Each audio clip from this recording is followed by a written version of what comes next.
जिन हाथों में शक्ति भरी है राज तिलक देने की, उन हाथों में ही ताकत है सर उतार लेने की।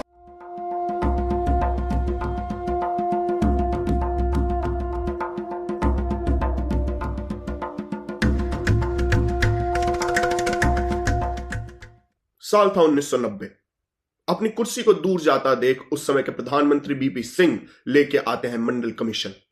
1979 में बीपी मंडल के चेयरमैनशिप में यह कमीशन बना था और 1980 तक मंडल ने अपनी रिपोर्ट उस समय के गृह मंत्री ज्ञानी जैल सिंह को दे दी थी। मंडल कमीशन के सुझावों में ओबीसी को 27% रिजर्वेशन देने की बात कही गई और 1990 में 10 साल बाद बीपी सिंह को मंडल नाम के तिनके का सहारा मिल गया।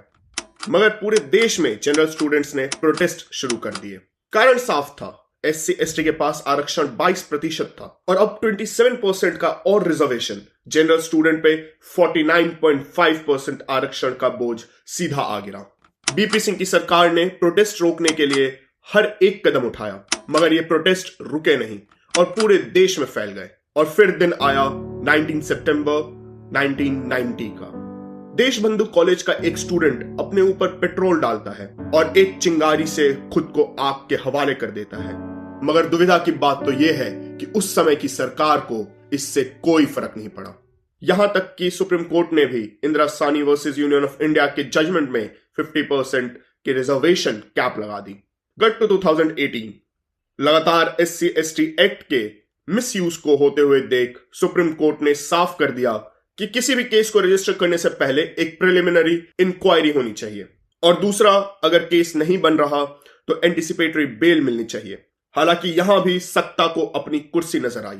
दोनों गाइडलाइंस को SC ST prevention of atrocities amendment act 2018 locker bypass कर दिया गया और जब सरकार के खिलाफ गुस्सा बढ़ा तो उसे दबाने के लिए गवर्नमेंट ने 2018 में ईडब्ल्यूएस रिजर्वेशन का लॉलीपॉप दे दिया। आप एक कॉलेज के स्टूडेंट हैं और आपका दोस्त आपको कहता है कि मेरा असाइनमेंट कर दो, मगर आप उसे मना कर देते हैं। आपका दोस्त एक विशेष जाति से आता है और वो आपके खिलाफ यूजीसी एक्ट 2026 में कंप्लेंट डाल देता है। नाउ आप क्या करेंगे? आप कुछ नहीं कर पाएंगे, सिर्फ अपनी बेगुनाही का सबूत देंगे, क्योंकि यूजीसी एक्ट के अंडर आने वाली कमेटी आपको दोषी मान चुकी है। और कमाल की बात तो यह है कि आप अगर दोषी नहीं भी पाए गए फिर भी आपके दोस्त को कोई कुछ नहीं कहेगा। जी हां, यही है नया UGC act 2026। Doctor Subhash Kashinath Mahajan versus state of Maharashtra and another के केस में यह देखा गया था कि किस तरह एससी एसटी एक्ट एक टूल की तरह यूज किया जाता है ब्लैकमेल और अपनी दुश्मनी निकालने के लिए। तो क्या प्रूफ है कि ये जो यूजीसी एक्ट 2026 है वो नेक्स्ट एट्रोसिटी एक्ट नहीं बनेगा, एट्रोसिटी ऑन जनरल स्टूडेंट्स। इस पूरे बातचीत में जो समझने की बात है वो ये है कि सोशल जस्टिस एक इंपॉर्टेंट और क्रूशल ज्वेल है किसी भी सिविल सोसाइटी का।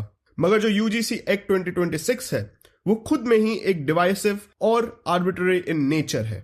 जहां पिछले एक्ट में झूठे आरोपों के खिलाफ कंप्लेंट रेज की जा सकती थी, अब उस प्रोविजन को हटा दिया गया है और यही एक बड़ा कंसर्न है, क्योंकि बिना चेक एंड बैलेंस के दिए गए अधिकार सिर्फ अधिकार नहीं, अपनी पर्सनल एनिमोसिटी निकालने के टूल्स बन जाते हैं। और जब आरजेडी की स्पोक्स पर्सन ये कहती हैं, आप उस कानून का विरोध इसलिए कर रहे हैं कि आपको फंसाया जाएगा। अरे आपको फंसाया जाना चाहिए, आपको इस आधार पर फंसाया जाना चाहिए कि आपने कभी भी इस देश के 90% ओबीसी एससी एसटी बहुसंख्यक जो आबादी है, जो माइनॉरिटी है, उसको आपने उसका हक नहीं दिया। आपको इस बेसिस पर फंसाया जाना चाहिए। तो कंसर्न बढ़ भी जाता है। सिर्फ आपके स्वर्ण होने पे आपको फंसाना चाहिए अल्टीमेटली सोसाइटी के सोशल फैब्रिक को तोड़ने का काम करता है। और 29 जनवरी सुप्रीम कोर्ट ने जो सरकार से पूछा वो इस पूरे स्ट्रक्चरल सोशल प्रॉब्लम को एक्सप्लेन कर देता है।